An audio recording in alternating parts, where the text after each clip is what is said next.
Hello and welcome. I am Cyril Stober. The 2023 race is on in earnest. Now, what with the parties concluding their primaries and candidates emerging for the various political offices?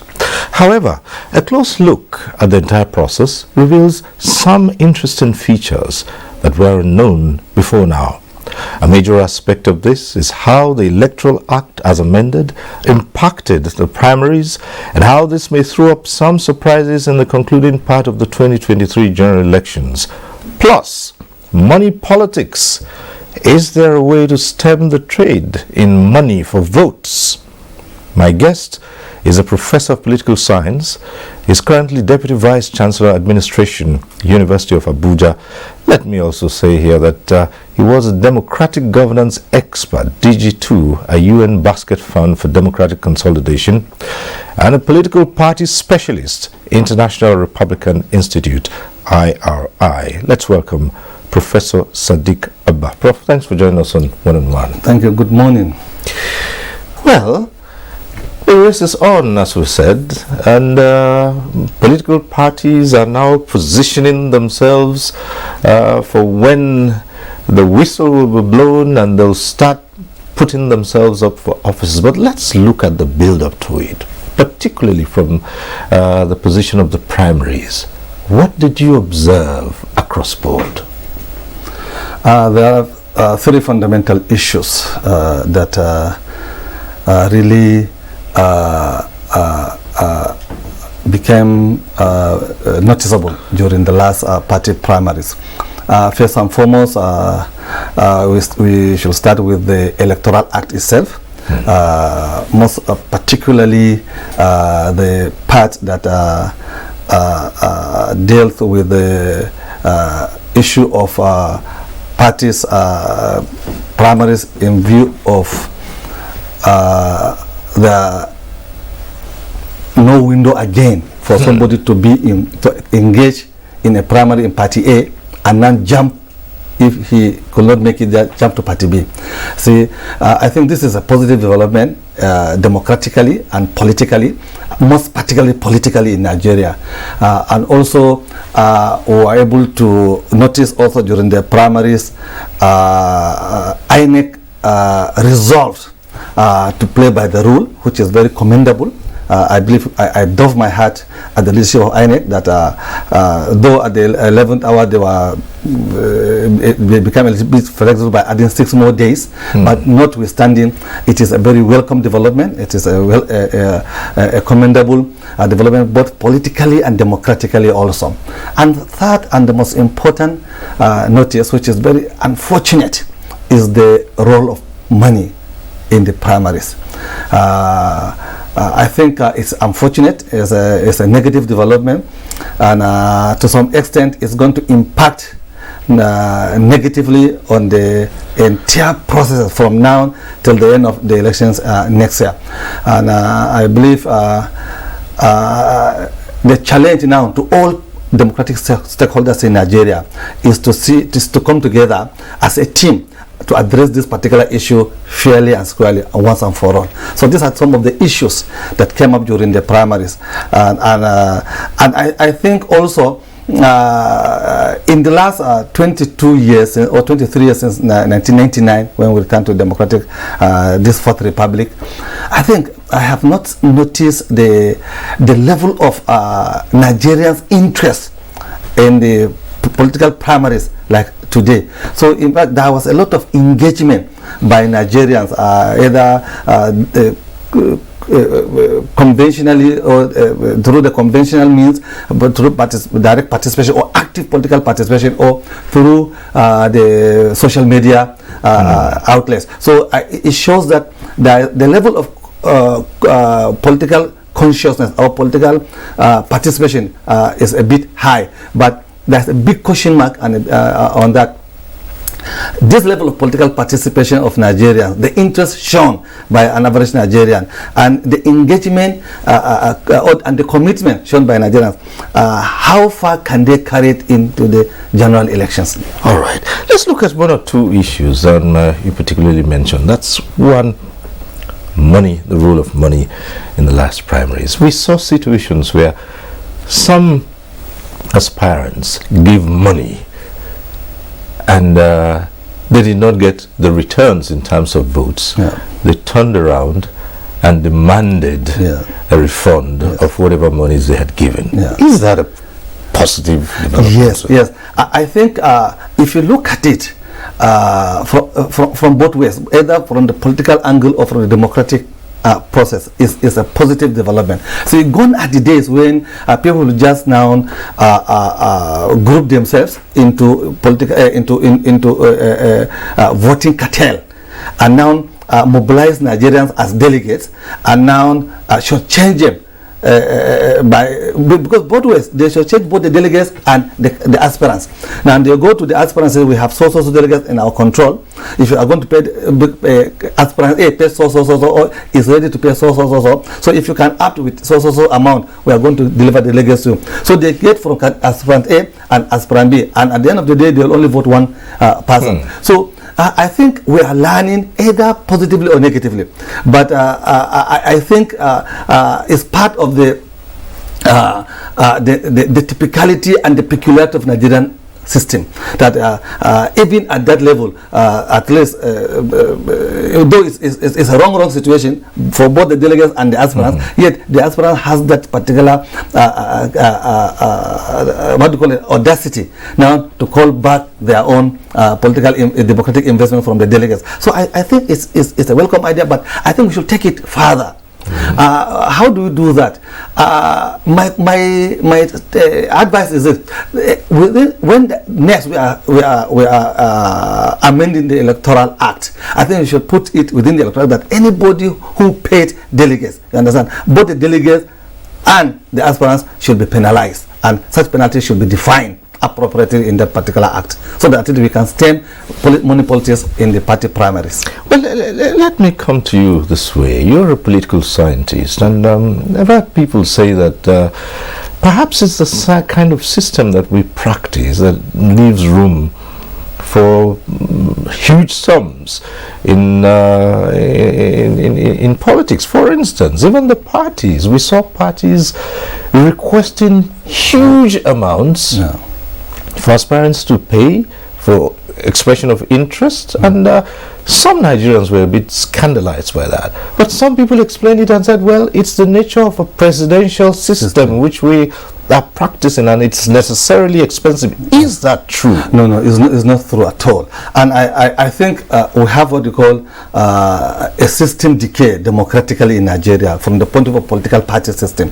You see, parties are the most sensitive and complex democratic institutions all over the world.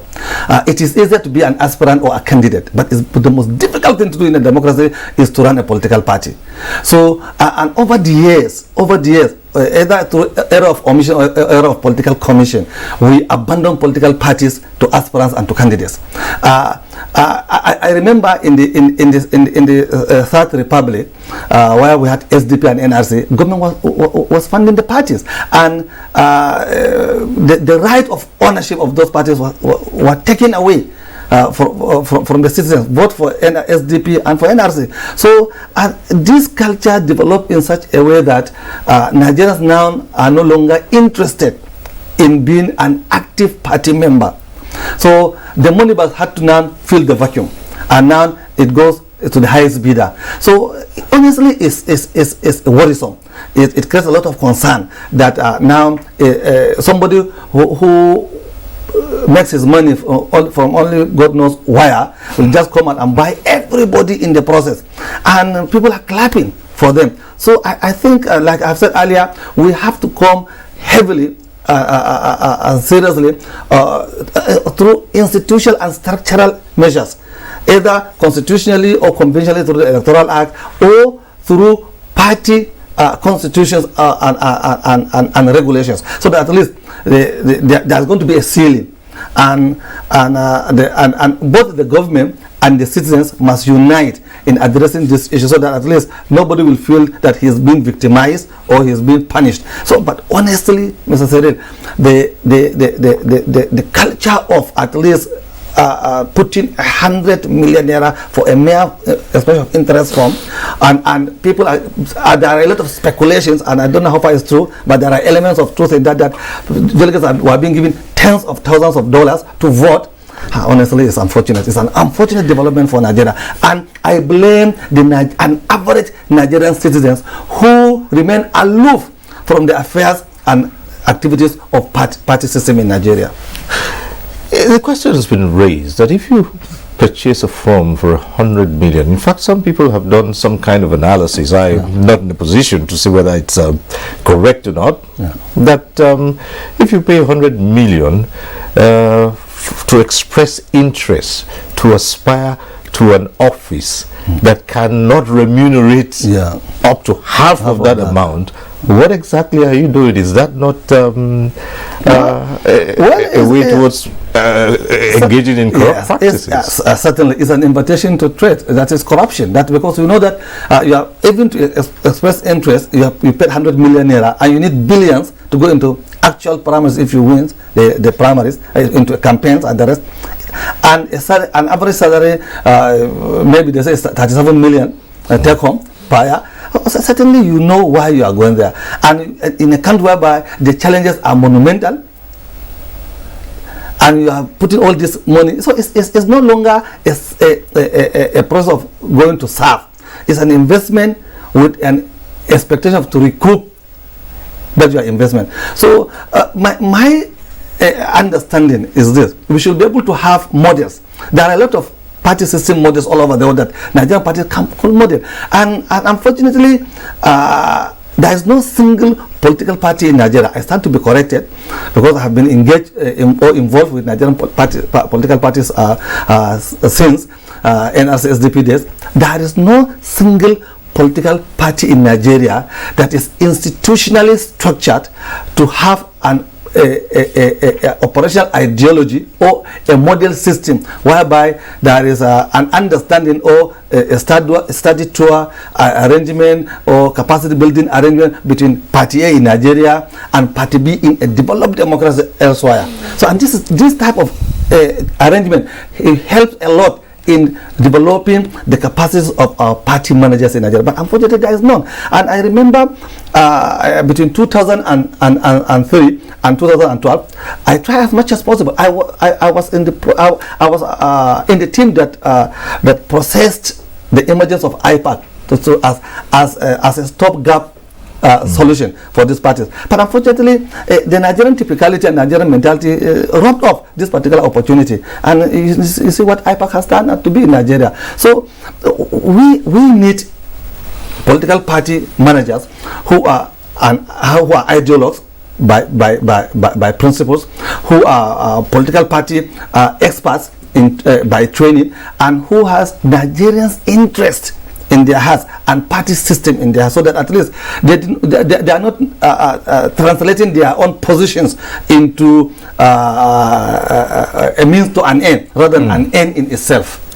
Speaking of ideology, it's been said that there's nothing to choose from among the parties, that one party is as good as the other. There's nothing, no clearly defined ideology, and that's why it's easy for someone to aspire to a position in the party, and once they fail, it's easy to cross over. And as long as the other party can give them. In fact, there is a particular case of an aspirant who, from the latest count, has changed parties 3 times in order to attain this ambition of a presidential ticket. What does that speak of our political development? It is an indication or a manifestation of political desperateness on one side, and also the business as usual mentality on the other side. Because like you have pointed out, that our parties are not driven ideologically, and I blame the institutional structures that were put in place by INEC, that if you want to form a party in Nigeria, you must go back to chapter 2 of the Nigerian Constitution and draw your own manifesto from there. So all parties were railroaded into going to chapter 2, even if this chapter 2 does not define the interests or the aspirations of the party, people who want to form this particular party. So that's the first mistake we made in Nigeria. And so long as we don't change this particular regulatory process, that every party must go back to chapter 2. And for your information, Mr. Sadiq, this chapter 2 has been there till only Allah knows in our history. But it's not just it cannot be justified. You cannot, if the government failed to do it, you cannot take government to court.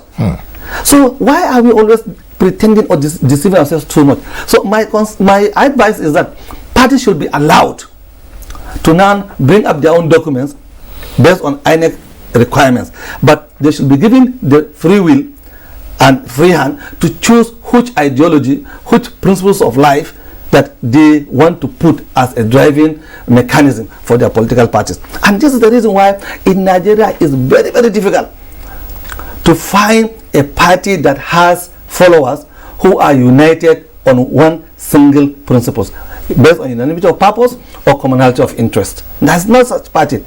And I just laugh sometimes if I hear on media a party comes out, we have 40 million followers. Why are they? These are just fictitious figures.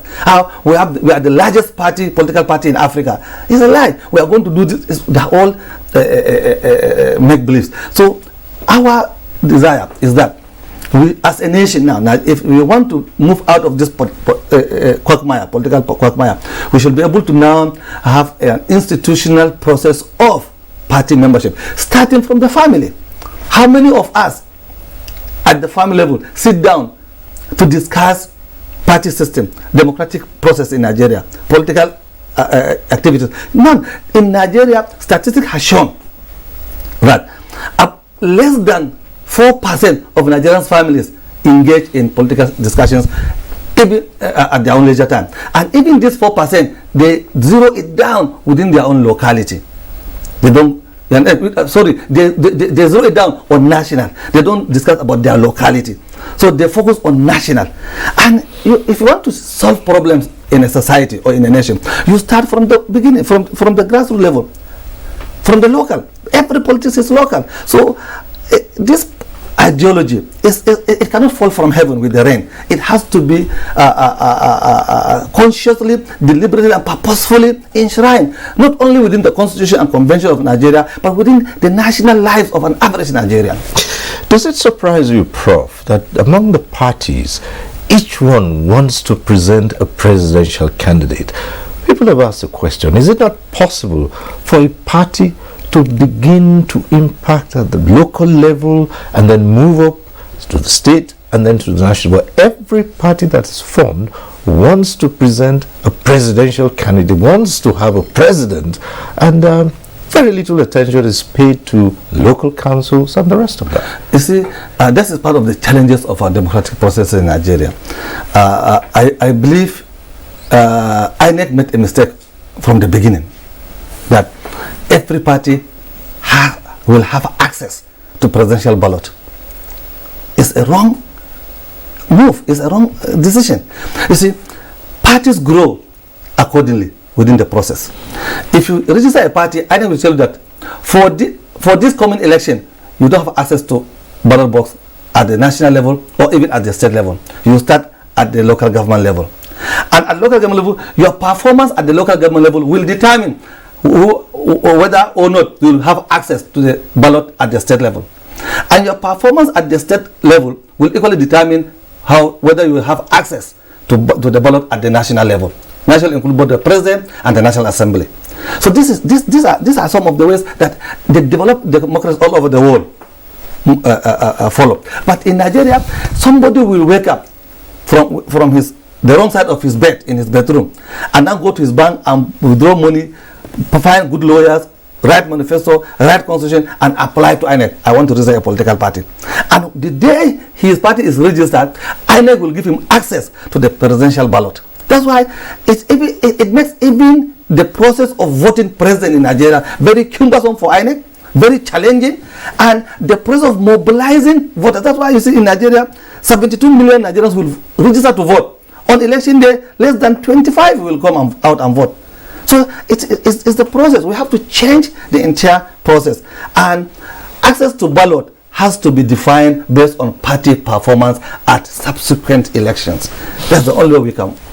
Let's look at an aspect of the just concluded primaries and see how that can impact on what happens in 2023. We saw a situation where the Electoral Act was amended, and close to the primaries, it was now discovered that there was a critical omission in the matter of delegates. You now found that those elected officials of the parties were excluded from the process, but this was as a result of an amendment by the legislature. And Nigerians have wondered how the legislature made such amendments without realizing that those who made the amendments were going to fall victim of the system. I think, it's very difficult for one to discern exactly what informed this particular decision by the National Assembly to come up with this particular legislation. But I believe, based on what do you call it, a consensus within the Nigerian society, it was believed that that particular act, that particular section of the act was done because they were expecting a consensus in the ruling party, so that the less the number of delegates, the better for the consensus process within the party. I don't know how far it's true, but that has been that is the information running around in cycles in Nigeria. But take all this away. For Nigeria, is it good? Is it positive? The answer is yes, because the last convention, primary conventions, both PDP and APC, the combined delegates list is less than, I saw more than 6,000 for the two parties. I don't know, I believe maximum 7,000. In the past, a single party, especially a ruling party, will have almost between 9 to 12,000 delegates. If ambassadors will call back to come and vote, special assistant will come and vote, including special advisor of governors. So you see, it makes the like an open market for party primaries. But I believe, whether if it is a mistake, it's a welcome development for an average Nigerian. Some say it was targeted at whittling down the powers of governors and who was seen as very powerful in the system. But in the long run, it did in some uncanny way provide the governors the wherewithal to determine who turned up as delegates. Well, I don't think so. I don't subscribe to that particular view, because even from 2003, when these special delegates were now incorporated into the process, it was designed in 2003 or 2007, if I'm not mistaken, between 2003 and 2007, in order to address the excessive power of governors in Nigeria. That's why the presidency as a then decided to bring special delegates to counteract the power, the omnibus scenario that governors usually put on primary days. So I think if it was targeted against the Nigerian governors, I think it has failed, and it has failed woefully. But I believe, to me, the lesser, even at the delegates level, the lesser it, the better. Let me give another model. In other democracies, for you to become a delegate at the national, you must have passed through what first. Then from what you go to, no, even before what, there's a unit. You understand? You are unit, then you are found both worthy and capable, you go to what? And within the ward, you will be sieved among the various units, and you become a ward something. Then you go to local government. From local government, you go to state. From state, you go to zonal. Then from zonal, you emerge to go to national. So there is a process that is involved. But in Nigeria today, your constituency will not know you. You are not even known at your ward level. Your local government chairman never seen your face. Your state chairman of your party never met you, but they will see you on television as a delegate of that party at national primaries. So it's honestly it's baffling and it's annoying.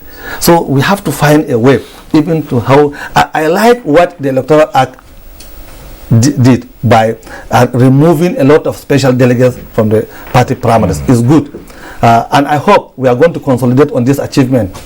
Yeah, every person primary, so that at the end of the day, those who will come now will be those who understand the dynamics of their own political parties, who appreciate the challenges of their own constituencies, and at the same time understands the political shenanigans that surrounds all the aspirants, and be able to now vote or cast their vote based on political information, democratic knowledge and wisdom, and national interest. But then the governors still constitute a powerful bloc, as they're seen. And even in the current dispensation, you could easily see the influence of governors in the two large parties, if I might use that term, where to a large extent, they determine who gets the ticket and who is left out. It's true. You see, it's part of our challenges, I might say, in this Fourth Republic. The governors as group are the most powerful Nigerians, even more powerful than the president. And the reason is only one thing: is because parties do not operate as political parties. If Nigerian parties, still, when I was young, I knew. In fact, I read it on Concord that President Shehu Shagari was going on an official occasion. Akinloye, the then MPN national chairman, gave him a call, and as I said, there was no this GSM in his office. They told that Mr. President is already out of Ribado House and on his way to a public function. He said, tell him that I want to see him by 1 o'clock. And they met Shagari at that occasion and whispered to that Akinloye said he wants to see you by 1 o'clock. Shagari left that occasion midway to attend to a sermon by a national chairman. Tell me, this MPN and this APC, PDP, and all the parties in Nigeria, are they the same in terms of operation? They are not. So parties do no longer matter to governors or to presidents or to anybody. So we should go back to party supremacy, whereby the chairman of a party, even at a what level, is respected by his state governor, because they knew the power resides in them, not in the state governor. Is this not all about the money again?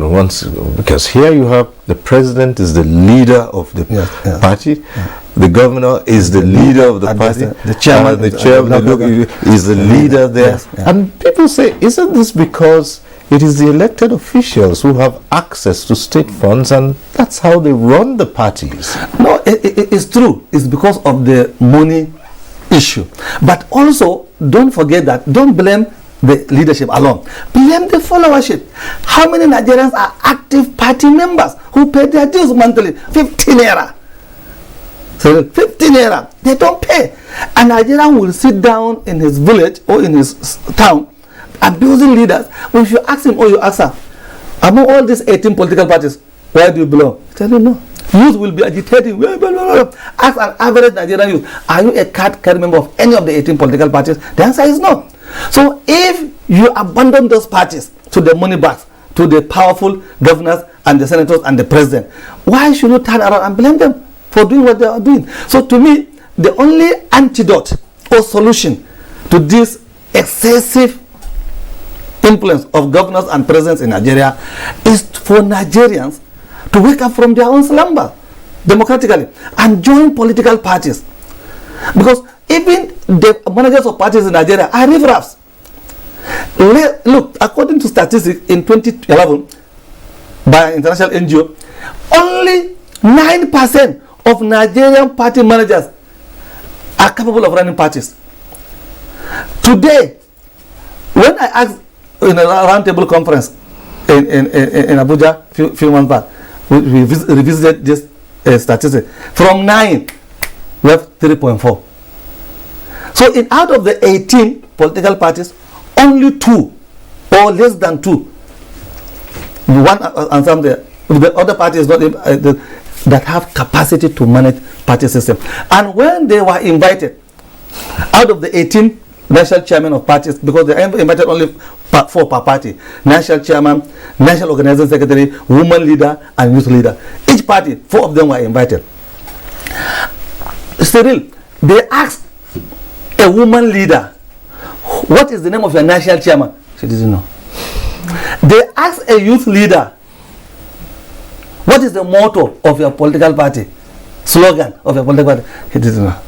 So, who is your national chairman? He didn't know. So you can imagine the nature and character of people operating party system in Nigeria.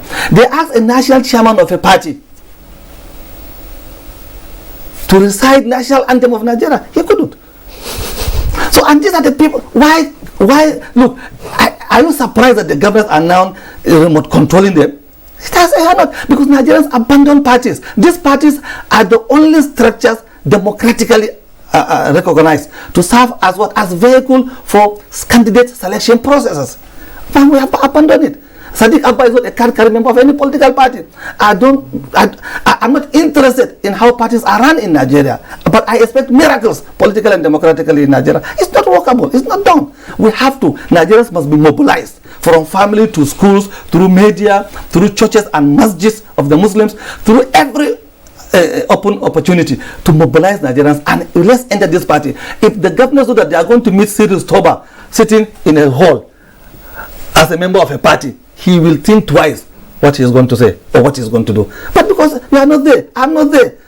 They only see Akberos, Al-Majrai in the hall, and they can do whatever they want to do with them. So look, it is a long process. We have to start somewhere else. And we need a president who is politically conscious, who loves democracy, and who has the courage and the determinations to right the wrongs of the past. This is the only way we can have party that works. And we need an INEC that has all the courage and the determination to put their feet firmly on the ground. Well, it's been said that 2023 is crucial and critical to what happens to Nigeria as a country. Not only are we going to be seeing a transition to another president, since the current president's term is run out, there are so many challenges that have been thrown up, not the least insecurity, the economy, and so on. And whoever gets into that office will have a lot to do on their hands. But again, the consciousness of Nigerians, how would you read that about looking out for leaders who can respond adequately to the numerous challenges being faced by the country today? You see, whether we like it or not, every nation has its own unique challenges. And all nations of the world usually define what type of a leader they want to address what type of national challenge or challenges. In Nigeria, we delude ourselves that one person, the president, can do it all. It's not possible. When we talk about Nigerian challenges, especially let's take only insecurity. You see, all over the world now, the model of security system is no longer in the kinetic powers of your military and paramilitaries, or soft or hard powers of those particular institutions and structures. No, it is called citizen-driven security system. It's not all the billions that the Jonathan administration and Buhari administration spent in buying arms cannot solve these problems.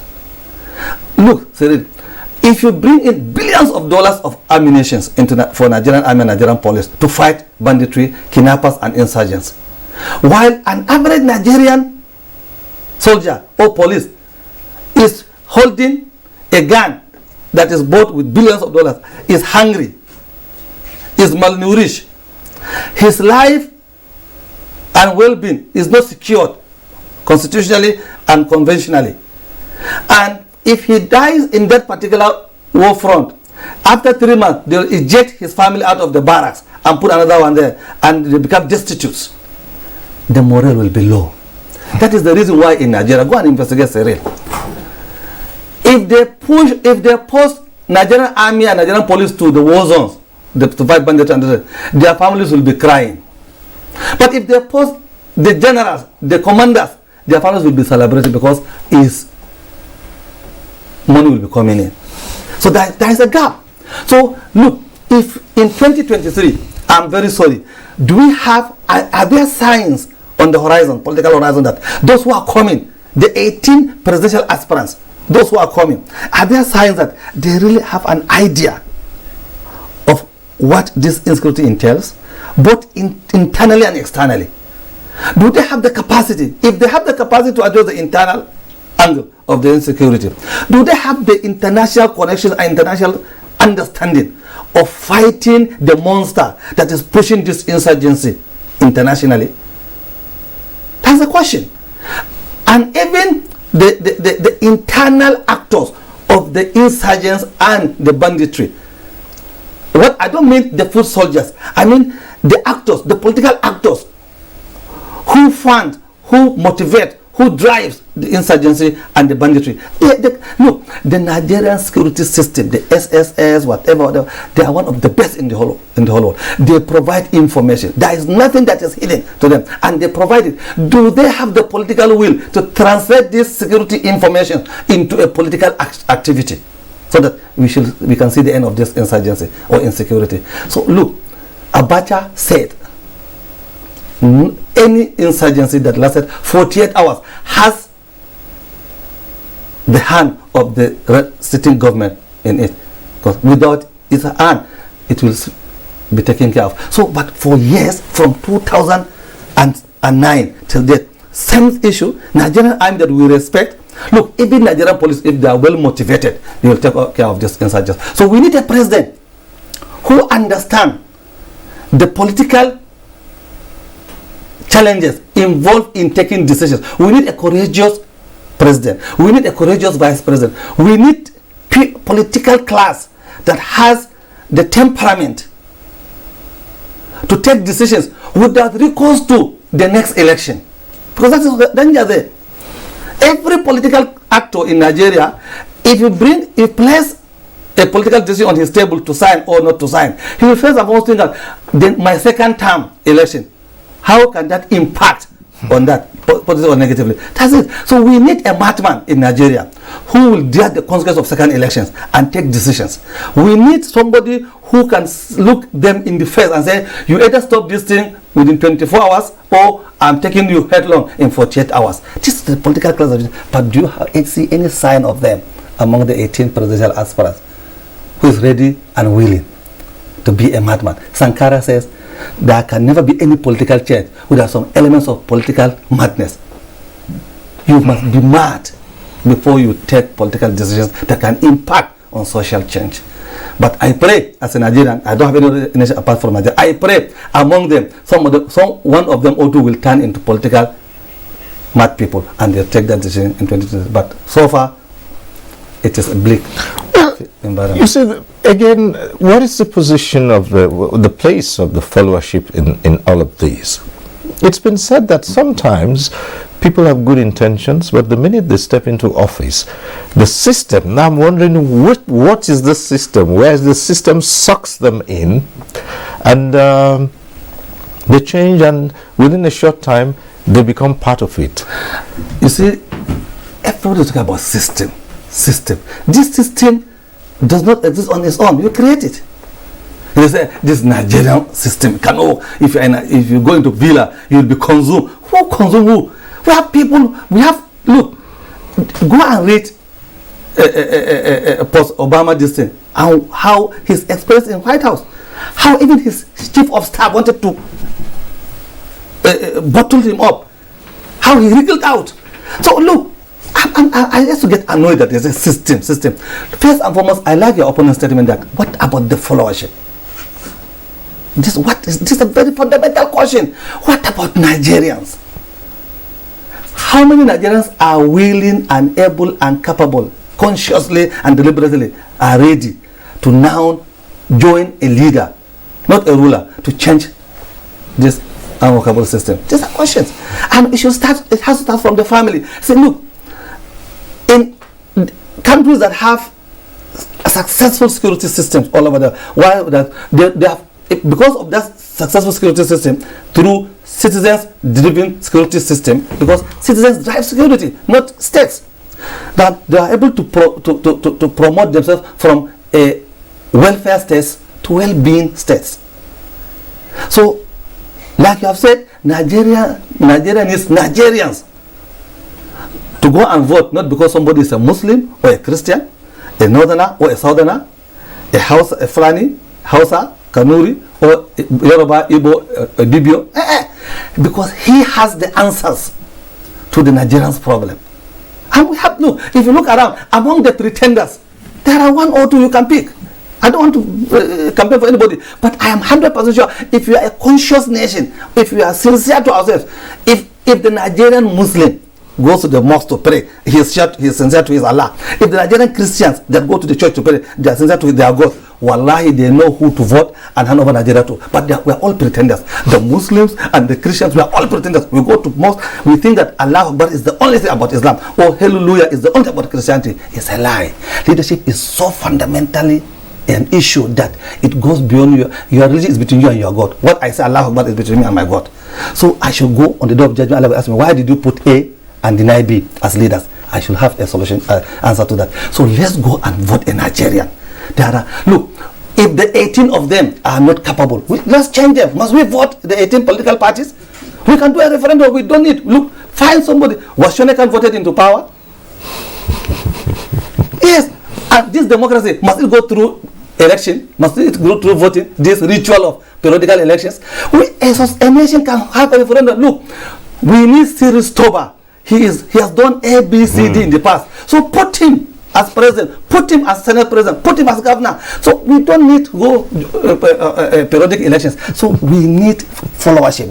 The role of followership is an indispensable element in making in the process of leadership selection process in societies, and is lacking in Nigeria. It's a huge gap in Nigeria. Prof, deep words, but we practice the presidential system of government, and before then we had done the parliamentary system. And some people have asked the question, are these models suited to us? Now, if you look at it from different angles, is it the presidential system that is the problem?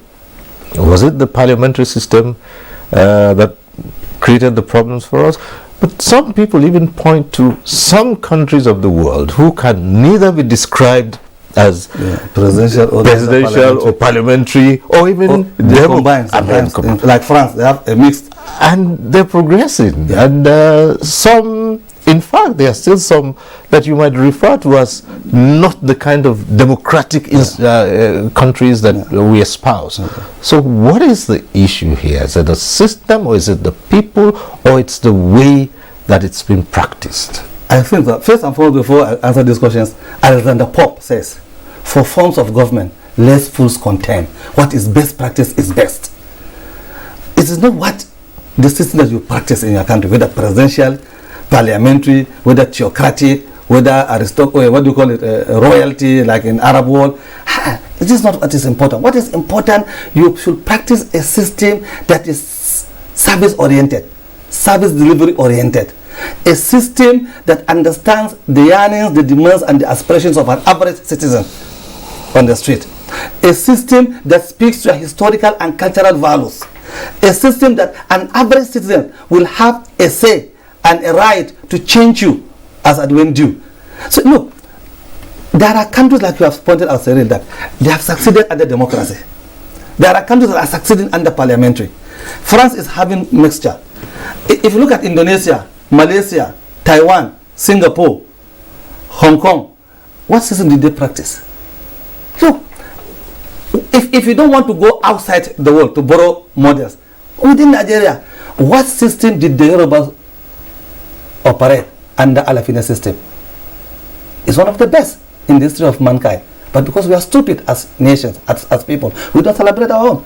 Look at the Igbo Osapalo 60 states, which is purely akin to, if you compare it, I had the opportunity of comparing it in Rome, the Igbo Osapalo states and Christian republicanism. There is no difference between the two. Why can't the Igbos go back to that? Look at the Hausas, the Caliphate, the 11 vassals of Northern under Usman and Fodio. Is it not better than what they are practicing today? The Nupes. Randalls called them the Black Byzantine. The chiefs, the Kanuris. So within Nigeria, we don't have to go far. We have solutions. But unfortunately, we put square pegs in a round hole. And it cannot work. So the question is, which among the various models exists in Africa? I say the best model that can suit Nigerians' cultural and historical realities. Let's go for it. Look, no model is absolutely right and no model is absolutely wrong. It's up to us not only to adapt, but to adopt them within our cultural and historical peculiarities. That's the only thing that can work. But as I have said many times, democracy is very, very expensive. It's not good for a developing economy like Nigeria. The presidential system is very, very expensive. It's so expensive in the sense that it serves the interest and the welfare of few on top at the expense of the majority of the citizens. So we must have to sit down, crack our brains, tell ourselves the truth, and come up with a model, either a hybrid or a single model that can address Nigerians' peculiarities and Nigerians' typicalities. Well, as we begin to wind down this program and the march towards 2023 is on, let me ask you your thoughts on how the gladiators, if you accept that term, should conduct themselves going into the campaigns proper. Now we're seeing them presenting their candidates to INEC, and the next stage, of course, will be when the campaigns proper will open. What are the issues that they should be looking at and the people should be looking at as well? You see, Cyril, if you follow historically from 2011 elections till 2019 elections, you will be disappointed on the issues, campaign issues. You see, in 2011, between Jonathan and Buhari, PDP and CPC, there was no single national issue discussed. Go back, we forgot easily in Nigeria. No single national issue was discussed. It is either the South retaining power through Jonathan or the North taking over power through Buhari. That was the campaign. And it went like this. And nobody raised issues, including the so-called political side professors in Nigerian universities. They all joined the queue. You will be disappointed to hear professors discussing like area boys as in 2011. In 2015, the same Jonathan and Buhari, all the debates, all the campaigns that you go, they went around. Nobody, they only talk what you already know, that I'm going to address insecurity, I'm going to address unemployment, I'm going to address what. Now the question is not, even a trained dog can address those issues. An intelligent monkey can address those issues. It's not the addressing that is the problem, Cyril. It's why will you get enough funds to address them? How do you add value to the Nigerian income? Nobody's talking about that. This happened in 2019. Nobody's addressing. Look, the entire Nigerian cover is on oil. How do you diversify internally and externally? Well, this government has been working on that and diversifying and moving to other areas to earn revenue. And we are borrowing every day. You are diversifying, you are borrowing. Does that make sense economically? I understand that they borrow to put infrastructures. It's good. A lot of nations borrow to put infrastructures. And look, we understudied 5 countries: Indonesia, Malaysia, Singapore, South Korea, and Hong Kong. Though Hong Kong is not a debate whether as a sovereign state or not. 5. We realize that all of these nations invested heavily in their own infrastructures first through borrowing. But they did not borrow to steal. They did not borrow for campaign reasons. They borrow to work. They work to serve. They serve for people's welfare and well-being. And let me give an example. This government came heavily that they are going to put Mambila Hydro. They say $5.something billion loan from China. Brazil, and it's already go and investigate. You can even Google it. Brazil went to Asia Pacific Consortium, borrowed $5 billion, put it in a dam, constructed the dam in 4.5 years. Now, sold, put the output into market. People use it and pay. Brazil paid the entire $5.something billion back with the interest. And now up to now, our national distribution capacity is about 3,000 megawatts. And go and ask, from 1999 to date, how many billions of dollars did we put in power? Prof, one last issue as we round up. You're an academic, and I'm asking, what's the place of education in all of this? Yes, no nation can aspire beyond the level of the education of our citizens. No nation. But the question is this: do we have institutions in Nigeria that is educationally inclined? I'm telling you no. So let me give an example. As I was coming today, I saw some funny white men on top of they are building a bridge, and I asked myself, in this 21st century, all our engineers, Nigerian Society of Engineers, Koren, blah blah, we have professors, we have engineering faculties in Nigerian universities, we have professors of engineering. They cannot build a bridge in Abuja. They have to come and bring a white man, either a European monkey or an Asian monkey, to come and build a bridge for us. Does that make sense? The answer is simple, because we give certificate. Even we, the professors, we are certificate holders. We are not knowledge, we are not educated. I'm telling you. So if you are adequately and properly educated, Cyril, you give solutions. How many political science professors give solutions to our democratic challenges? How many professors of engineering provide engineering solutions? Go to look. Education is sacrosanct. We don't invest in education. We only maintain the rot in the education cycle and call it that is education system. That's it. Professor Sadiq Abba, political scientist, Deputy Vice Chancellor, Administration, University of Abuja. It's been interesting talking to you on one-on-one. Thank you very much. We hope you'll come again sometime. Let's explore. It's a pleasure. Thank you so much. Thank you very much. Right. And that's our program today. We thank you for watching. Next week, we'll be back with one-on-one. I'm Cyril Stover. Continue to stay safe.